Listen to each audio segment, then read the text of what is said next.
verdict in the Hernandez Govan trial.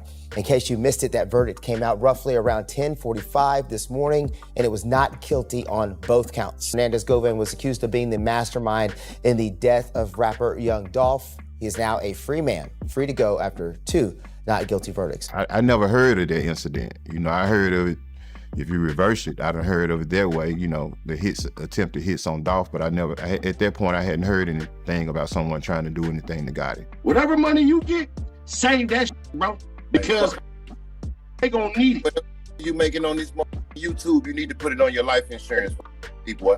So Hernandez Govan just walked out a free man, but not even a full week into his freedom, he's already stirring noise. He's jumping into interviews nonstop, throwing bold words around, especially when it comes to Yo Gotti and his whole camp, like he's got nothing to lose. And that's when he mentioned to me, he was like, man, they ain't trying to do nothing about Dolph trying to kill Gotti. But the real problem is people are already clocking the inconsistencies and wild slip-ups in his stories, and the streets don't forget. At this pace, Govan could either find himself dragged right back behind bars, or worse, silenced by the streets themselves. The second word of Hernandez's release hit the internet. The reaction split people straight down the middle, no middle ground at all.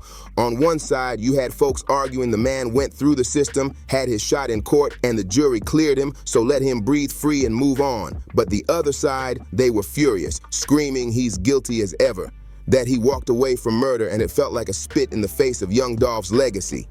No real justice, just another wound ripped open. And while the first crowd tried to feel validated when Hernandez walked out looking solemn, humble, thanking people and talking about leaving Memphis behind, that image didn't erase the rage boiling on the other side. I just want to say thank you to my attorneys, Manny, Robert, Haley, Beth, Handel, my private investigators, and Manny still helped me, and he knew I was innocent. Everybody around me knew I was innocent. It sounded like a man begging for peace, but the problem is that's not what he's really doing at all. The second the verdict dropped and he walked free, Hernandez wasted zero time hopping online.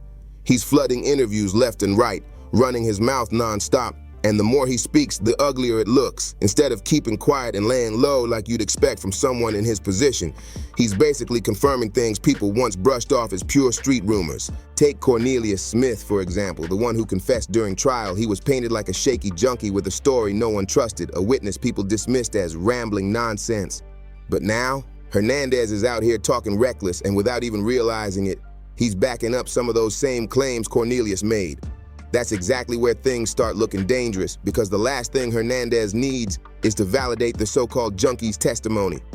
And then came the biggest red flag of all, when he boldly claimed he never had any kind of relationship with Yo Gotti. Never met him, never did business, nothing at all. And people aren't buying it. What's your relationship with Yo Gotti? I don't have a relationship with him. I never met him, never did any business with him whatsoever. But the streets aren't buying it one bit. That's because Hernandez himself already admitted he and Big Jook, Yo Gotti's older brother, were real close, tight for years, moving in the same circles and sharing heavy connections that can't just be brushed off as nothing. You and Big Jook had a relationship? Yes. He was an associate of mine, yes, sir. You were how old when you met him? Met Jook when I was around 22. You guys used to gamble together? Yeah, that's how we met, gambling. Okay, and you guys are like almost cousins? Yeah. Yeah, so fans are calling him out heavy, like how can you swear you never met Gotti when you were moving side by side with his own brother? Even if there wasn't direct business with Yo Gotti, people are convinced their paths had to cross at some point because the circle was just too tight. And then comes another inconsistency that makes his whole "I don't know" Gotti claim sound even shakier. In the same breath, Hernandez brags about working for CMG, Gotti's label, talking about how he was signing rappers, scouting talent, basically playing a role in building the brand's future. He even took it a step further, saying he was trying to line up Straight Drop, the same guy later accused of being tied to Young Dolph's murder, for a CMG deal. That one detail has people shaking their heads because it sounds less like distance and more like deep involvement. 2021, a few months prior to the actual shooting, you were actually working with Straight Drop to try to sign him to CMG. I was. And speaking of that, Cornelius Smith testified in court that Straight Drop's whole motive was money, plain and simple. He claimed Big Jook promised him a record deal, the golden ticket that would buy his loyalty. Now Hernandez is out here basically confirming the exact same story. In his own words, he admitted he was sitting right there in the house with Big Jook and Straight Drop when the conversation about music and deals came up, and that slip made the whole thing sound way too real. Out to Jook and asked him to come by and check the material out. And that's how it started. Okay, so Jook is at your house. Is Straight Drop at your house also? Correct. So now people are connecting the dots. If Straight Drop was hanging around Jook hearing about deals and opportunities, it suddenly makes sense why he believed taking out Dolph could be his golden ticket in. Folks are saying Straight Drop probably figured that if he handled Jook's biggest problem, if he eliminated his main op, then he'd finally prove himself worthy of that CMG stamp. He thought one deadly favor might buy his way into the industry, but instead of climbing up, it completely backfired. Now he's facing the rest of his life behind bars. No deal, no fame, nothing but regret. And Hernandez didn't stop there. He went even deeper, saying Cornelius Smith came by the house that same day. According to him, he thought Cornelius was just swinging through to grab drugs like usual. Hernandez even claimed he told Cornelius to leave because he was busy trying to lock in on getting Straight Drop signed. But then Hernandez dropped the most chilling detail. He says Cornelius suddenly turned to him and asked straight up, "They ain't trying to do nothing about Dolph trying to kill Gotti?" That line shook everybody. And I went to the door and it was Cornelius. And I was under the impression that he just wanted some X pills or whatever like he normally did. So I told him to come back later. He was like, no, it's important. So I stepped outside, and that's when he mentioned to me, he was like, man, they ain't trying to do nothing about Dolph trying to kill Gotti. Now this is the part where the internet went absolutely crazy. First off, Hernandez claimed this was the very first time he had ever heard such a thing. He openly admitted he already knew Yo Gotti wanted Dolph out of the way. That wasn't a secret to him, but the shocking twist that Dolph supposedly wanted to kill Gotti, according to Hernandez, that was brand new information, and it set the whole conversation on fire. Never heard of that incident. You know, I heard of it, if you reverse it, I done heard of it that way, you know, the attempted hits on Dolph, but at that point, I hadn't heard anything about someone trying to do anything to Gotti. But fans aren't buying Hernandez's act at all. They're saying if Cornelius could casually bring that up in a spot where Big Jook and Straight Drop were both present, then Cornelius already knew exactly what that meeting was really about. The record deal promise being used to push Straight Drop into handling bloody business. So the way people see it, Hernandez can play dumb all day, but the fact Cornelius spoke so freely in front of him proves Hernandez was locked into the loop from the jump. That's why Cornelius didn't hold back, because he already knew Hernandez was part of the bigger picture. And it lines up perfectly with what Cornelius said in court about the conspiracy. Sure, Cornelius might have been a junkie living messy, but as folks are pointing out, he wasn't lying about everything, especially not about that meeting. Then came another bombshell from Hernandez's own slip-ups. He basically confirmed Yo Gotti had tried to take out young Dolph multiple times. And if anybody needed proof beyond words, the streets point straight to history. Dolph survived more than one attempt before they finally succeeded. The first came in 2017 when during CIAA weekend in Charlotte, his SUV was riddled with over 100 bullets in broad daylight. Just blocks away from the arena where the basketball championship was happening, cars got shredded and shell casings littered the streets. It was chaos like a war zone. This what happened. I'm sitting up there, I seen him pull off right here. Yeah, pull off right here.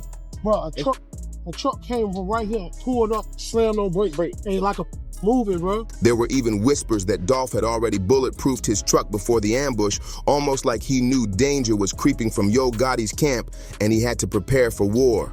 Not long after, 3 men got snatched up in connection with the shooting: Black Youngster, Frederick Black, and Anus Gardner. They were all slammed with heavy charges, from discharging a firearm into occupied property to straight-up conspiracy. The streets lit up with speculation, but when young Dolph got asked about the arrests, he barely even blinked. He wasn't shaken, he wasn't scared, he brushed it off like it was just another day.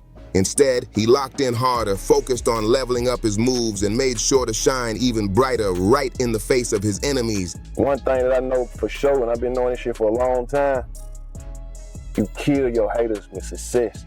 Right after the Charlotte shooting, Dolph didn't hide. He taunted back with his Yo Gotti diss track, Play With Yo B. And then he doubled down hard, dropping 3 more tracks born from the chaos. 100 shots in Charlotte and bulletproof, turning the pain into pure ammunition. Eventually, the charges against Black Youngster were dropped, with court documents saying the only link was a suspect vehicle rented in his name. But there was no evidence he drove it, no proof he was even inside when the bullets rained out. Still, the cloud of suspicion never faded, and it wouldn't be long before the second attempt on Dolph's life nearly ended it all. Months later, outside the Lowe's Hotel in Hollywood, the streets came for him again. A fight broke out with 3 men in the valet area. Dolph got knocked to the ground, and then shots rang out, multiple bullets tearing into him. He was rushed into surgery and somehow pulled through, but the message was crystal clear. Someone powerful wasn't going to stop until Dolph was gone for good. He was shot. Detectives say 3 men approached him right in front of Lowe's Hollywood Hotel today, where all 4 were guests. There was a fight. Young Dolph fell to the ground, and that's when one of the 3 suspects opened fire. LAPD even went as far as naming Yo Gotti a person of interest after the Hollywood shooting based on what witnesses told them. One of Gotti's close associates, Corey McClendon, was arrested near the scene, and police even tracked down a gold Escalade tied to the suspect's parked not far away. But just like before, the charges didn't stick. McClendon walked free, and to this day, no one has ever been officially charged for that attack. But even after coming inches from death, young Dolph didn't flinch. He wasn't shaken, he wasn't paranoid. In fact, people spotted him moving around solo not long after, acting like nothing even happened. All Dolph cared about was stacking the money higher, securing the bag, and leveling up bigger in front of the same people who wanted him gone. Things happen like you had happened to you. They have epiphanies. They have like life-changing moments. Just want to ask, has your worldview changed at all after what's happened to you? Not really. And then came the murder of young Dolph, the darkest and most tragic chapter in this entire saga. It went down in broad daylight right in his hometown of Memphis. Dolph had pulled up to Makita's Homemade Cookies, a spot he supported often, when the unthinkable happened.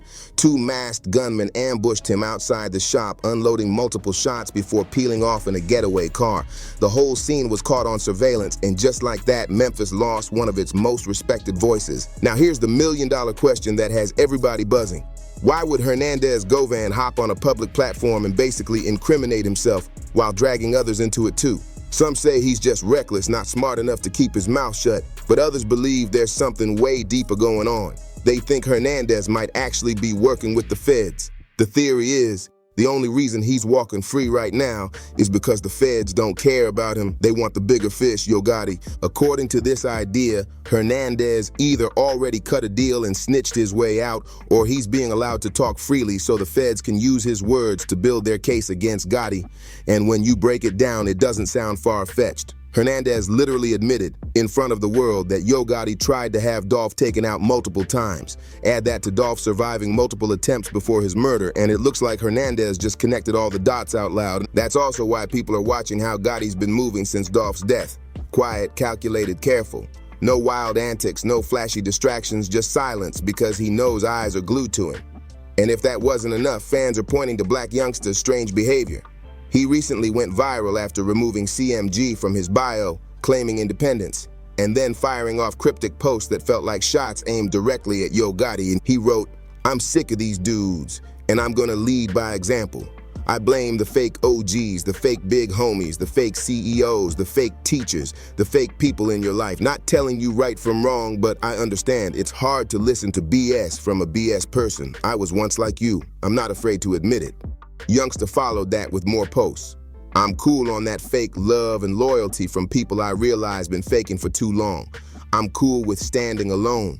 I'm cool with the fact I put trust in the wrong people. No more making it look good. We either cool or we not. Either way, I'm cool. I'm not like your favorite rapper.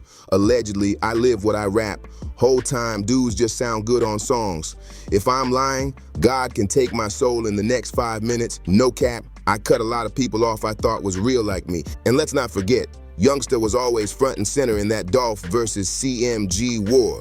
He was the one screaming the loudest, and now he's suddenly distancing himself. Where you at, Where dog? you at? See the left back? You see me? Dolph at, cuz. Where you at, dog? Where you at? Where you at? We in Castalia right now. We just left the store. Where you at right now, dog? And even after Dolph passed, Black's Youngster doubled down on the disrespect, shooting a music video for one of his Dolph diss tracks and filming it in a graveyard. In the clip, he's rapping right in front of a tombstone marked Thornton, Dolph's real last name. That move sparked outrage. People stunned he'd go that far, especially so soon after Dolph's death. But youngster didn't flinch. He addressed the backlash on Instagram saying, "I come from the heart of South Memphis where you get no sympathy. Don't even know what that is. With that being said, I could give 2 Fs what the world think about me." Now, folks are saying if even youngster is suddenly stepping back, maybe it's because he knows something. Maybe he sees the storm coming and is trying to get clear before the feds finally crack down on Gotti and CMG. That's the heart of the debate now. People don't believe Yo Gotti is innocent because the only beef Dolph ever had that spilled into the streets was with him and CMG. No matter how Hernandez spins his story, the fingers keep pointing back at that camp. And circling back to Hernandez, another reason people think he's guilty is because he showed his colors long before the Vlad TV interviews. He had already gone viral after a heated clash with blogger Seti Nash, who had been openly calling him and the other suspects guilty. When Hernandez confronted him during a tense 13-minute conversation, he made it clear he wasn't happy with being called out. Whatever money you get, save that, bro. Because, nigga, they gonna need it. You making on this YouTube, you need to put it on your life insurance, people. The clash heated up fast, turning from words into straight tension. At one point, Hernandez even warned that Nash's style of reporting could get him banned from Memphis altogether. Nash didn't fold, though. He pushed right back, telling Hernandez to check his tone. But instead of easing up, Hernandez doubled down and went for the jugular, mocking Nash and comparing him to the kids who used to get bullied in high school. The back and forth had people glued in, watching the sparks fly. I just don't respect, you know what I'm saying, man? You know how, you was putting the narrative back like I had something, like I was really in on it. You know what I'm saying? And then came the part that sent chills through everyone watching. Right before the conversation wrapped, Hernandez leaned in with words that froze the room. "Whatever money you making on this YouTube, you need to put it on your life insurance." To a lot of people, that wasn't playful trash talk. It sounded like a direct threat, basically warning Nash his life could be on the line. The way he said it had viewers convinced Hernandez wasn't just running his mouth, he was sending a deadly message. I look at you as like little kids at high school that used to get beat up and now you got a voice since the internet has been invented. Although some brushed it off as Hernandez just chasing clout, trying to look tough, maybe even pulling a publicity stunt, others weren't laughing at all. They're saying if he's bold enough to say something that reckless in public, imagine the kind of threats he's dropping or moves he's making behind closed doors. To many, it just reinforces the belief that Hernandez really is the man people whisper about, the one tied deep into the chaos. And now here we are. The Dolph versus Gotti saga looks far from finished. If anything, it feels like the storm is heating up all over again, and the next chapter could be uglier than the last. So what do you think? Is Hernandez exposing too much, or is he playing a dangerous game? Drop your thoughts in the comments, hit that like button if you're locked in, and don't forget to subscribe so you don't miss what comes next.